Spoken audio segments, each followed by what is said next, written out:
Kochi തൃപ്പൂണിത്തുറയിൽ CPM പ്രാദേശിക നേതാവ് പങ്കജാക്ഷന്റെ ആത്മഹത്യയിൽ CPMനെതിരെ ആരോപണങ്ങളുമായി കോൺഗ്രസ് നേതാവ് രാജു പി നായർ. CPMലെ പല സാമ്പത്തിക ഇടപാടുകളിലും പങ്കജാക്ഷൻ ഉൾപ്പെട്ടിരുന്നു. പാർട്ടി പ്രവർത്തനത്തിന് വേണ്ടി വലിയ സാമ്പത്തിക ബാധ്യത പങ്കജാക്ഷനുണ്ടായി. വീട് ഉൾപ്പെടെ ജപ്തി ഭീഷണിയിലായി. എന്നാൽ പങ്കജാക്ഷനെയും കുടുംബത്തെയും CPM ഊരുവിലക്കി. പാർട്ടി നടപടിക്ക് ഏരിയ കമ്മിറ്റി തീരുമാനിച്ച ദിവസമാണ് പങ്കജാക്ഷൻ ആത്മഹത്യ ചെയ്തതെന്നും രാജു പി നായർ പറഞ്ഞു. പങ്കജാക്ഷന്റെ ആത്മഹത്യാക്കുറിപ്പ് പോലീസ് മറച്ചുവെച്ചുവെന്നും അദ്ദേഹം കൂട്ടിച്ചേർത്തു. ബന്ധപ്പെട്ട് പല ലോൺ തടപ്പെടുത്തുന്നതിലും കുറേയധികം ഇടപാടുകൾ ഇതിനകത്ത് ഉണ്ടായിട്ടുണ്ട്.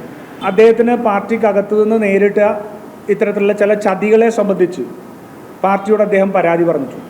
പാർട്ടിയുടെ പരിപാടികൾ നടത്തുന്നതിന് സമ്മേളനങ്ങൾ ഉൾപ്പെടെ അദ്ദേഹം പണം കടമെടുത്ത് വലിയ സാമ്പത്തിക ബാധ്യത അദ്ദേഹത്തിന് ഉണ്ടായിട്ടുണ്ട്. അതും പരാതികളിൽ അദ്ദേഹം സൂചിപ്പിച്ചിട്ടുണ്ടെന്നാണ് നമ്മളറിയുന്നത്.